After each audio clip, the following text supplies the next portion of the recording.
ঈদে ঘরমুখী মানুষের স্রোত, সড়ক, রেল, নৌপথে। মহাসড়কে গাড়ির ধীর গতি থাকলেও নেই যানজট। উত্তরাঞ্চলের সঙ্গে ট্রেন চলাচল স্বাভাবিক।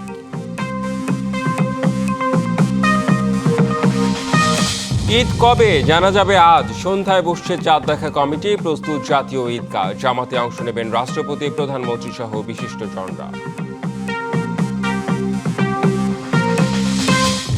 ফাঁকা হচ্ছে রাজধানী ঢাকা। স্বাচ্ছন্দ্যে ঈদের শেষ মুহূর্তের কেনাকাটায় ব্যস্ত নগরবাসী। বিপণী বিতান, ফুটপাতের দোকান, সব জায়গায় ভিড়। চট্টগ্রামের টেরি বাজারে বহুতল ভবনে আগুনের ধোঁয়ায় অসুস্থ হয়ে প্রাণ গেল 2 জনের। একজন হাসপাতালে, পুড়েছে অন্তত 7টি দোকান। এবং কাতারের রাস লাফান শিল্পনগরীতে ব্যালিস্টিক ক্ষেপণাস্ত্র হামলা ইরানের। তেহরানের বিরুদ্ধে সামরিক পদক্ষেপের হুমকি সৌদি আরবের।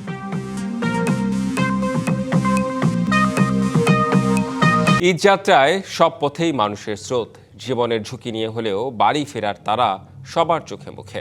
দুর্ভোগ আর অনিশ্চয়তা যতই থাক, সে করের টানে স্বজনদের কাছে ফিরে যাওয়ার আনন্দই মুখ্য, বলছেন যাত্রীরা। এই যাত্রা স্বজনদের সাথে ঈদ উৎসব উদযাপনের। অঞ্চলভেদে নিজেদের সুবিধা মতো কর্মজীবী মানুষ বেছে নিয়েছেন সড়ক, রেল ও নৌপথ।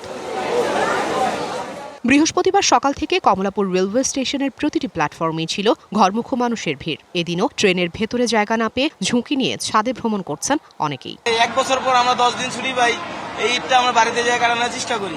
টিকিটের দাম বেশি, তারপর যাত্রী ভাড়াও বেশি নিচ্ছে, কিন্তু দিন শেষে তো সবাই বলতেছে যে দাম বাড়ায় নাই। এদিকে বুধবার বগুড়ার সান্তাহারে নীলসাগর এক্সপ্রেস ট্রেন দুর্ঘটনায় স্কেডিউল বিপর্যয়ে পড়ে 2-1টি ট্রেন। বাকিগুলো ছেড়েছে যথাসময়ে। এদিকে যে কোনো অব্যবস্থাপনার বিরুদ্ধে ব্যবস্থার কথা জানিয়েছেন প্রতিমন্ত্রী। ট্রেনের যে ঘটনাটি ঘটেছে সেই ক্ষেত্রে কিন্তু 2 জনের অবহেলা ছিল এবং তার বিরুদ্ধে কিন্তু ব্যবস্থা গ্রহণ করা হয়েছে। আর লঞ্চের যে ঘটনাটা ঘটেছে সেটিও কিন্তু যাত্রীদের অসতর্কতার জন্য। এখানে আমার মনে হয় যে আমরা সার্বিক পরিস্থিতি আমরা অবলোকন করছি।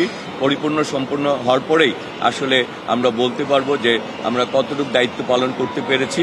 রাজধানী ছেড়ে গ্রামমুখী মানুষের একই চিত্র দেখা গেছে বাস টার্মিনালেও। সকাল থেকে চাপ কম থাকলেও ভিড় বাড়ে বেলা বাড়ার সাথে সাথে। পাওয়া যাচ্ছে মনে হয়, কারণ ওরা মাইকে বলছিল যে ইনাফ গাড়ি আছে। সো আশা করছি যে টিকিট আছে। টিকিট যা ভাড়া তাই নিতেছে 450 টাকা। তবে টিকিট পেতে ধীরগতির অভিযোগ যাত্রীদের। এজন্য ঠিকমতো তেল না পাওয়াকে দুষছেন পরিবহন সংশ্লিষ্টরা। আর অলস সময় পার করতে দেখা গেছে বাস কাউন্টারের কর্মকর্তাদের। শিডিউলের যে গাড়িগুলো রাখছি, কিছু বিক্রি আছে, কিছু খালি আছে। সকাল থেকে একটা যাত্রী দেখা যাচ্ছিল, তারপরে ঠান্ডা হয়ে গেল। তবে সকাল থেকে কিছুটা চাপ কম সদরঘাট লঞ্চ টার্মিনালে। বুধবারের দুর্ঘটনার পর ঈদ যাত্রায় সতর্ক যাত্রীরা। আজকে যাত্রী চাপ তো কম, অতটাই নাই, বিশৃঙ্খলা নাই আর কি। এখন তো শৃঙ্খলা মতোই আছে। এবার ঈদ যাত্রা অনেক শান্তিপূর্ণ, ভিড় কম, লঞ্চে কোনো ভোগান্তি নেই। আমরা সুস্থ শরীরেই আমরা বাড়িতে যাচ্ছি। যাত্রাপথে তাড়াহুড়ো করতে গিয়ে ঈদের আনন্দ যেন ম্লান না হয়, তাই বারবার মনে করিয়ে দিচ্ছেন সংশ্লিষ্টরা। Afrin Anwar, DBC news, Dhaka. এই যাত্রার খবর জানাতে রেল এবং সড়ক পথ থেকে আমাদের সাথে যুক্ত হচ্ছেন আমাদের 2 সহকর্মী। বিমানবন্দর রেল স্টেশন থেকে যুক্ত হচ্ছেন মাহমুদুল হাসান নাজিম, এবং টাঙ্গাইল মহাসড়ক থেকে যুক্ত হচ্ছেন আমাদের আরেক সহকর্মী সোহেল তালুকদার। শুরুতেই বিমানবন্দর রেল স্টেশনে যেতে চাই। মাহমুদুল হাসান নাজিম, আপনার কাছে একটু জানতে চাই যে এই যে ট্রেন দুর্ঘটনা হলো বগুড়ায়, এই জন্য কি কোনো ধরনের শিডিউল বিপর্যয় হচ্ছে কিনা, আর সার্বিক কি অবস্থা আপনার মাধ্যমে একটু দেখতে চাই এবং দর্শকদের জানাতে চাই। রেদন, আপনাকে জানিয়ে রাখতে চাচ্ছি ঈদের কিন্তু আর একদিন পরেই কিন্তু শনিবার ঈদ উল ফিতর, সেটি মুসলিম জানে সবচেয়ে বড় ধর্মীয় উৎসব। এর মধ্যে সরকারি ছুটি থাকার কারণে কিন্তু ইতিমধ্যে রাজধানী ছেড়েছে অনেকটাই কিন্তু আজকে যাত্রী ফাঁকা। বিশেষ করে কমলাপুর রেল স্টেশন থেকে যেসব ট্রেনগুলো ছেড়ে আসছে সেগুলো কিন্তু আসলে নির্ধারিত সময় থেকে 10-20 মিনিট, আধা ঘন্টা পর্যন্ত তারা ছেড়ে আসছে। বিমানবন্দর রেল স্টেশনে এসে কিন্তু অনেক সময় যাত্রী যে পরিমাণ থাকার কথা ছিল আসলে ঠিক ঈদের 2 দিন 1 দিন আগ মুহূর্তে যেরকম যাত্রীর উপচে পড়া ভিড় লক্ষ্য করা গেছিল বিগত বছরগুলোর এই দিকগুলোতে, এবার কিন্তু তেমনটি নেই। ট্রেন কিন্তু যথারীতি কমলাপুর স্টেশন থেকে 20 থেকে 30 মিনিট করে লেটে ছেড়ে আসছে। এখন যে ট্রেনটি আসলে দাঁড়িয়ে আছে বিমানবন্দর রেল স্টেশন, সেটি হচ্ছে নোয়াখালী এক্সপ্রেস, উপকূল এক্সপ্রেস। সেটি নির্ধারিত সময়সূচিতে 20 মিনিট কমলাপুর রেল স্টেশন। সেই ক্ষেত্রে আমি যদি একজন সাধারণ যাত্রী যারা আসলে ঈদ করতে পরিবারের সঙ্গে যাবে, তাদের সঙ্গে একটু কথা বলার চেষ্টা করব।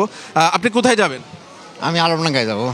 আপনার ট্রেন আসার কথা ছিল কয়টার, এখন কয়টা? এখনো আসি নাই, যেহেতু চিত্রায় যাবো আমি। চিত্রা এখনো ফিরে এটা কয়টা ছেড়ে আসার কথা এবং কয়টা যাবে? কমলাপুর থেকে কমলাপুর থেকে 7:35 ওখান থেকে ছেড়ে আসবে। এখান থেকে 8টার দিকে আমরা এখান থেকে। যে আমরা আরেকজনের সঙ্গে কথা বলার চেষ্টা করব। আপনি কোথায় যাবেন এবং আপনার কোন ট্রেনটি আসার কথা এবং কয়টা আসার কথা? আসলে আমি যাব না, এখানে আসছি, আমার সাথে চাইনিজ ট্যুরিস্ট আসছে, ওনারা ঘোরার জন্য আসছে, তো এই জন্য আমরা এখানে আসছি ঘুরে দেখার জন্য আর কি। তো আসলে সব মিলে রেদওয়ান যেটি শুনছিলেন যে এখানকার মানুষদের যে আসলে ঘরমুখী মানুষদের অন্যান্য বছর যে পরিমাণ বাড়তি চাপ থাকে, সেই পরিমাণ চাপটি কিন্তু আসলে এই বিমানবন্দর রেল স্টেশনে খুব একটি চোখে পড়ছে না এখন পর্যন্ত আপনি লক্ষ্য করছেন না। জি, ধন্যবাদ আপনাকে নাজিম। থাকুন আপনি সেখানে। আমাদের আরেক সহকর্মী সোহেল তালুকদার টাঙ্গাইল মহাসড়ক থেকে যুক্ত হচ্ছেন। সোহেল তালুকদার, আপনার মাধ্যমে একটু দেখতে চাই যে পথের কি অবস্থা, মানে কোনো রকম দুর্ভোগ রয়েছে কিনা। রেদওয়ান, পথের দুর্ভোগ যেটি ছিল গতকাল মধ্যরাত থেকে নিয়ে এখন পর্যন্ত 16 ঘন্টা পর আপনার মাধ্যমে ডিবিসির দর্শকদের দেখাতে চাই যে এই মুহূর্তের মহাসড়কের যে স্বস্তির চিত্র, যেটি এখন আমরা বলতেই পারি যে ঢাকা টাঙ্গাইল যে মহাসড়কটি রয়েছে এবং যমুনা সেতু থেকে উত্তর এবং যমুনা সেতু থেকে চন্দ্রা পর্যন্ত বা গাজীপুর এই অংশে এখন অনেকটাই স্বাভাবিক এবং স্বস্তির যানজট। আপনি জানেন যে যমুনা সেতুর যে সক্ষমতা 12,000 দৈনিক, সেখানে স্বাভাবিক সময়ে 22,000 পর্যন্ত যানবাহন চলাচল করে, কিন্তু ঈদ পার্বণ এলেই সেটি 55 থেকে 65,000 পর্যন্ত রেকর্ড করা রয়েছে। তো এটি যেটি হলো বলছেন, যেটি কর্তৃপক্ষ যারা বলছেন যে যখনই 50,000-এর অধিক যানবাহন চলাচল করে, যমুনা সেতু তার ধারণ যে ক্ষমতা, যে সক্ষমতা, সেটি আর ধরে রাখতে পারে না, যার ফলেই দীর্ঘ একটি যমুনা সেতুর মধ্যেই যানজটের সৃষ্টি হয়। এবং এছাড়াও কিন্তু রয়েছে যে ওই যমুনা সেতুর উপরে যানবাহন বিকল হওয়া থেকে শুরু করে দুর্ঘটনা নানান কিছু রয়েছে। এই যে এই কার্যক্রমটি যখনই যমুনা সেতুকে 2 লেনের সেতুকে 4 লেনে করে দেওয়া হয়, তখনই মহাসড়কের পরিস্থিতি কিছুটা পরিবর্তন হয়। আজও কিন্তু তাই করা হয়েছে।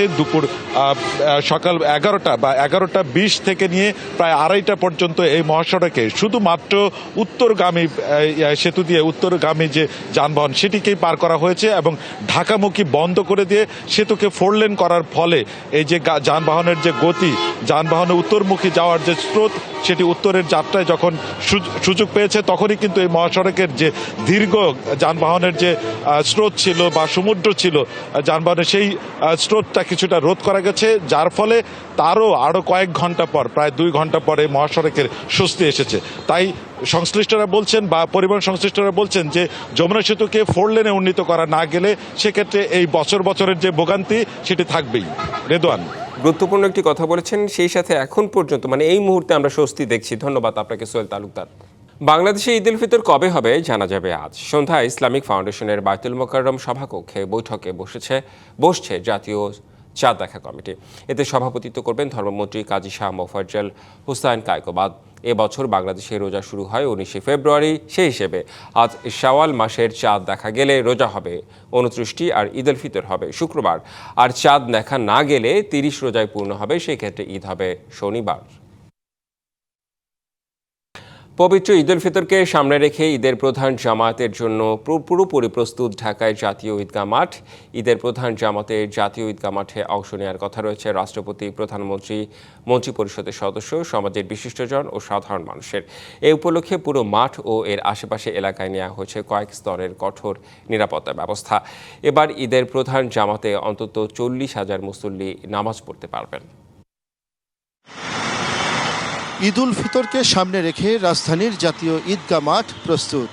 এবার জাতীয় ঈদগাহ মাঠের প্রধান জামাতে নামাজ পড়বেন রাষ্ট্রপতি, প্রধানমন্ত্রী, মন্ত্রিসভার সদস্য, বিশিষ্টজনেরা সহ ঢাকাবাসী। জাতীয় ঈদগাহ মাঠে একসাথে নামাজ পড়তে পারবেন অন্তত 40,000 মুসল্লি।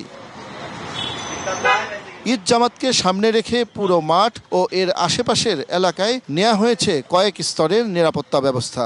দায়িত্বে থাকবেন ডিএমপি, সেনাবাহিনী, র্যাব, সোয়াত সহ সাদা পোশাকের গোয়েন্দা পুলিশ। ঈদগাহ মাঠের চারদিকে কয়েক কিলোমিটার এলাকার ডাইভারশন পয়েন্ট, গাড়ি পার্কিং ও ভিভিআইপি মুভমেন্ট চলাচলের পথ নির্দিষ্ট করে দেওয়া হয়েছে। বৃহস্পতিবার সকালে ঈদগাহ মাঠ পরিদর্শন করেন এলজিআরডি প্রতিমন্ত্রী, দক্ষিণ সিটি কর্পোরেশনের প্রশাসক, বিভাগীয় কমিশনার ও প্রধানমন্ত্রীর কার্যালয়ের কর্মকর্তারা। এইবারের ঈদগাহ ময়দানের ঈদের নামাজটা স্বাভাবিক কারণে একটু ঐতিহাসিক হবে, এই কারণেই যে এখানে মহামান্য রাষ্ট্রপতি এখানে ঈদের নামাজ আদায় করবেন। মাননীয় প্রধানমন্ত্রী জনাব তারেক রহমান এই ঈদগাহ ময়দানে ঈদের নামাজ আদায়ের সম্মতি জ্ঞাপন করেছেন। যে জামাত সকাল 8:30টায় অনুষ্ঠিত হবে। প্রায় 35,000 লোকের জন্য নামাজের ব্যবস্থা আছে, পাশাপাশি মহিলাদের জন্য নামাজের ব্যবস্থা আছে এবং আমরা আশা করি যে আমাদের মন্ত্রিপরিষদের সদস্যবর্গ সহ অন্যান্য উচ্চপদস্থ কর্মকর্তা যারা আছেন তারাও এখানে উপস্থিত থাকবেন। ডিএমপির পক্ষ থেকে জানানো হয়েছে সুশৃঙ্খল এবং কঠোর নিরাপত্তার সমন্বয়ে উৎসব মুখর পরিবেশে ঈদ জামাতের প্রস্তুতি সম্পন্ন। জাতীয় ঈদগাহ, বাইতুল মোকাররম জাতীয় মসজিদ এবং ঢাকার অন্যান্য সকল স্থানে অনুষ্ঠিতব্য ঈদ জামাতের নিরাপত্তা নিশ্চিত করতে ঢাকা মেট্রোপলিটন পুলিশ সমন্বিত সুদৃঢ় সুবিন্যস্ত নিরাপত্তা ব্যবস্থা গ্রহণ করেছে। এদিকে প্রতিকূল আবহাওয়া থাকলে প্রধান জামাত অনুষ্ঠিত হবে জাতীয় মসজিদ বাইতুল মোকাররমে। শাহ ইমন, ডিবিসি নিউজ, ঢাকা। ঈদের জামায়াতের জন্য প্রস্তুত দেশের সবচেয়ে বড় দুই ঈদগাহ ময়দান কিশোরগঞ্জের শোলাকিয়া ও দিনাজপুরের গোড়ে শহীদ। গোড়ে শহীদের সকাল 9টায় আর শোলাকিয়ায় জামাত হবে সকাল 10টায়। জোরদার করা হয়েছে নিরাপত্তা ব্যবস্থা। প্রায় 200 বছর আগে কিশোরগঞ্জের এই মাঠে ঈদের জামাত আদায় করেছিলেন 1.25 লাখ মুসল্লি। সেই থেকে মাঠের নাম শোলাকিয়া, যা এখন শোলাকিয়া নামেই পরিচিত। এবারও ঈদের জামাতের জন্য প্রস্তুত ঐতিহাসিক শোলাকিয়া। নামাজের কাতারের দাগ কাটা, বালু ফেলা, দেয়ালে রং করার কাজ শেষ। বৃষ্টির কথা মাথায় রেখে নেওয়া হয়েছে ব্যবস্থা। বিভিন্ন জেলা থেকে লোকজন আসে, তাদেরকে নিয়ে একসাথে নামাজ চলে ভালো লাগে। বিভিন্ন ধরনের মানুষ আসে, অনেক মানুষ, জায়গা হয় না, রাস্তাঘাটে, ছাদের উপরে কত হাজার নামাজ পড়ে। বড় জামাতে নামাজ পড়তে পারলে সবও বেশি পাওয়া যায়, প্রতিদান বেশি পাওয়া যায়। এই আশা থেকেই, এই চিন্তা থেকেই মানুষেরা এখানে নামাজ পড়তে আসে। মুসল্লিদের যাতায়াতের সুবিধায় থাকছে দুটি বিশেষ ট্রেন। প্রস্তুত রাখা হয়েছে মেডিকেল টিমও। বাংলাদেশের উপর যাতে আল্লাহ তাআলা খায়ের বরকত দান করেন, দেশের সমৃদ্ধির জন্য দোয়া করা হবে। দলমত বর্ণ নির্বিশেষে ঈদ উল ফিতরের এই জামাত অনুষ্ঠিত হবে। মুসল্লিদের আগমনের জন্য দুটি বিশেষ ট্রেনের ব্যবস্থা করা হয়েছে। 3টি খাবার পানির অস্থায়ী ভ্যান থাকবে, 6টি নলকূপ, 5টি অস্থায়ী অজুখানা, 15টি স্থায়ী টয়লেট এবং 20টি ইউরিনালের ব্যবস্থা করা হয়েছে। ঈদ জামায়াত ঘিরে জোরদার করা হয়েছে নিরাপত্তা। থাকছে ড্রোন, সিসি ক্যামেরা ও ওয়াচ টাওয়ার। পোশাকি পুলিশের পাশাপাশি এখানে সাদা পোশাকের পুলিশ ডিপ্লয় থাকবে, পাশাপাশি র্যাব এবং অ্যান্টি টেররিজম ইউনিটের বোম ডিসপোজাল ইউনিট কাজ করবে। ট্রাফিক ব্যবস্থার জন্য বিশেষভাবে ট্রাফিক ডিপ্লয়মেন্ট থাকবে। আমরা গেটগুলোতে চেক করার মাধ্যমে এখানে আমরা প্রবেশ করার ব্যবস্থা করব। দেশের আরেক বড় ঈদগাহ ময়দান দিনাজপুরের গোড়ে শহীদ ময়দানও প্রস্তুত। মুসল্লিরা যাতে সুষ্ঠুভাবে নামাজ আদায় করতে পারে সেজন্য মাঠ পরিষ্কার, খাল উঁচা ছিল গোড়া শরীফ ঈদগাহ মাঠের, ওগুলা মাটি দিয়ে সমান করে কিছু কিছু জায়গা বালু দিচ্ছি। এটা দেশের সবথেকে বড় ঈদগাহ মাঠ, অনেক মুসল্লি হয়, একসাথে নামাজ পড়ি, আসলে অনেক ভালো লাগে। এখানে ঈদের প্রধান জামাত হবে সকাল 9টায়। 3 স্তরের নিরাপত্তা ব্যবস্থার কথা জানিয়েছে পুলিশ। আমাদের এখানে 3 স্তর বিশিষ্ট আমরা নিরাপত্তা ব্যবস্থা নেব। তার মধ্যে পোশাকি পুলিশ থাকবে, এর বাইরে কিন্তু আমাদের টহল পুলিশ থাকবে এবং সাদা পোশাকি পুলিশ থাকবে। গোড়ে শহীদ বড় ময়দানের প্রায় 23 একর এলাকা জুড়ে অনুষ্ঠিত হয় ঈদের জামাত। লোকমান হাকিম, ডিবিসি নিউজ ডেস্ক। প্রধানমন্ত্রী তারেক রহমান স্থায়ীভাবে যমুনায় উঠছেন না, যাবেন কেবল রাষ্ট্রীয় বা বিশেষ অনুষ্ঠানে। এ তথ্য জানিয়েছেন প্রধানমন্ত্রীর অতিরিক্ত প্রেস সচিব আতিকুর রহমান রুমন। ঈদের দিন সকাল 10টায় যমুনায় কূটনীতিক, রাজনীতিবিদ, মন্ত্রিসভার সদস্য ও সাধারণ মানুষের সাথে ঈদের শুভেচ্ছা বিনিময় করবেন প্রধানমন্ত্রী। মাননীয় প্রধানমন্ত্রী আমাদের জনপ্রিয় নেতা, জনাব তারেক রহমান বিশেষ কোনো প্রয়োজন ছাড়া দেশে যদি কোনো অস্থিরতা বা কোনো ধরনের কিছু না হয় তাহলে উনি এখানে করছেন না। ঈদের দিনে আনন্দ ভাগাভাগি করার জন্য আমাদের মাননীয় প্রধানমন্ত্রী জনাব তারেক রহমান এখানে আসছেন। এখানে দেশি বিদেশি, তারপরে আপনার রাজনৈতিক, তারপরে আপনার বিশেষ ব্যক্তিত্ব, তারপরে আপনার সামাজিক, তারপরে বিভিন্ন সংগঠন, সামরিক বেসামরিক সব লোকজনের সাথেই এখানে মিলিত হবেন এবং ঈদ আনন্দ ভাগাভাগি করবেন। নারী ঘটিত বিরোধের জেরে খুলনার শীর্ষ সন্ত্রাসী সাজিদের নির্দেশে ঢাকার কেন্দ্রীয় শহীদ মিনার এলাকায় টিকটকার রাকিবুল ইসলাম রাকিবকে হত্যা করা হয়েছে। কিলিং মিশনে সরাসরি অংশ নেওয়া 4 জন সহ 5 জনকে গ্রেপ্তারের পর এ তথ্য জানিয়েছেন রমনা বিভাগের ডিসি মাসুদ আলম। দুপুরে ডিএমপি মিডিয়া সেন্টারে ব্রিফিংয়ে এ তথ্য জানান তিনি। জানান বি কোম্পানি শীর্ষ সন্ত্রাসী সালাউদ্দিন ওরফে সাগর রাকিব হত্যার নেতৃত্ব দিয়েছিল। ঘটনার 3 থেকে 4 দিন আগে খুলনা থেকে ভাড়াটে খুনিরা ঢাকায় আসে হোটেল সোনারগাঁও সহ কয়েকটি হোটেলে অবস্থান করে হত্যার পরিকল্পনা করে। কিলিং মিশনে সরাসরি অংশ নেওয়া শিহাব, রাফিন, জয়, সাগর, ফকিরকে গ্রেপ্তারের পর উঠে আসে হত্যার রহস্য। এই ঘটনাটা ঘটেছে একটা নারী ঘটিত বিষয়কে কেন্দ্র করে। সবাইকে শনাক্ত করা হয়েছে, কিন্তু এখন আমরা হয়তো ধরতে পারি না। যাদেরকে 5 জনকে ধরেছি, এর বাইরে 7-8 জন আরো আছে। এরা সাজিদ থেকে শুরু করে ধরাছোঁয়ার বাইরে কেউ না, সবই ধরাছোঁয়ার মধ্যেই। তো ইনশাল্লাহ আমরা সবাইকে এর মধ্যে আইনের আওতায় নিয়ে আসতে পারবো। উচ্চ দ্রব্যমূল্য, মধ্যপ্রাচ্য সংঘাত ও নানা উদ্বেগ থাকলেও ঈদের আনন্দে ভাটা পড়েনি। অনেকেই সাধ্যের মধ্যে থেকেই ফাঁকা ঢাকায় স্বাচ্ছন্দ্যে করছেন প্রিয়জনদের জন্য কেনাকাটা। শেষ মুহূর্তে জমজমাট বিপণী বিতান থেকে ফুটপাতের দোকান। মুসলমানদের সবচেয়ে বড় ধর্মীয় উৎসব ঈদ উল ফিতর ঘিরে বদলাচ্ছে ঢাকার ব্যস্ততার চেহারা। ঈদ করতে গ্রামের বাড়ি গেছেন অনেক কর্মজীবী মানুষ, তাই ফাঁকা রাস্তাঘাট। তবে ঢাকায় যারা আছেন শেষ মুহূর্তের কেনাকাটায় ব্যস্ত তারা। সব বিপণী বিতানেই ভিড়। নতুন নকশা আর বৈচিত্র্যময় রঙের পোশাকের সমারোহ ক্রেতাদের টানছে এক দোকান থেকে আরেক দোকানে। বিক্রেতারা বলছেন ঈদ বাজারে শেষ 2-3 দিনই সবচেয়ে গুরুত্বপূর্ণ। শেষ মুহূর্তের কেনাকাটাটা ভালো হয়, সবাই আসা করে না, দেরি করে না, আইসা কিনে নিয়ে চলে যায়। এখন লাস্ট মোমেন্টে আসলে রাশটা একটু কম, তো ভালোই লাগছে। চাকরি করি, সময় পাই না, তো ছুটি পেয়েছি, এই জন্য এখন শেষ মুহূর্তে আসলাম কেনাকাটা করতে। এর আগে যখন এসেছি তখন অনেক ভিড় ছিল, বাট এখন হয়তো একটু কম, রাশটা কম। রাজধানীর ফুটপাতও যেন পরিণত হয়েছে ছোট ছোট অস্থায়ী ঈদ বাজারে। নিম্ন আয়ের মানুষদের ভরসা এসব বাজারেও চলছে জমজমাট কেনাবেচা। বেচা কেনা ভালো এবং নতুন সরকার আসার পরেতে অনেক ভালো। এখন যেহেতু এখন নির্বাচিত সরকার, গত বছর আসছিলাম উচ্ছৃঙ্খল ছিল, হাঁটা যেত না, এখন একটু সুন্দর করছে। আমরা এর আগে কয়েকবার আসছি, আজকে আসছে একটু ফ্রি হয়েছে, মানুষজন একটু কম। ড্রেস কিনা শেষ, কিন্তু এখন আমরা এসেছি মেইনলি ড্রেসের সাথে মিলিয়ে অর্নামেন্টস কেনার জন্য। যানজটে সে দুর্ভোগ না থাকায় স্বস্তিতে পরিবার পরিজন নিয়ে কেনাকাটা করছেন রাজধানীবাসী। Tahsina Jesy, DBC news, Dhaka. ঈদ উল ফিতর উপলক্ষে গাইবান্ধার অসহায় ও দুস্থ মানুষের মুখে হাসি ফোটাতে ব্যতিক্রমী উদ্যোগ নিয়েছে বন্ধন মানব কল্যাণ সংস্থা। প্রায় 3 শতাধিক অসহায় মানুষের মাঝে শাড়ি, লুঙ্গি এবং শিশুদের পোশাক বিতরণ করা হয়। সংগঠনটির সদস্যরা জানান, ঈদের আনন্দ সবার মাঝে ছড়িয়ে দিয়ে সুবিধাবঞ্চিত মানুষের পাশে দাঁড়ানোই তাদের মূল লক্ষ্য। ঈদ কেন্দ্রিক কার্যক্রম ছাড়াও বছরের বিভিন্ন সময় সংগঠনটি নানা মানবিক উদ্যোগ পরিচালনা করেন, যার মধ্যে শীত বস্ত্র বিতরণ, বৃক্ষরোপণ কর্মসূচি, বন্যার সময় খাদ্য সহায়তা প্রদান এবং অসহায় নারীদের স্বাবলম্বী করতে সেলাই মেশিন বিতরণ।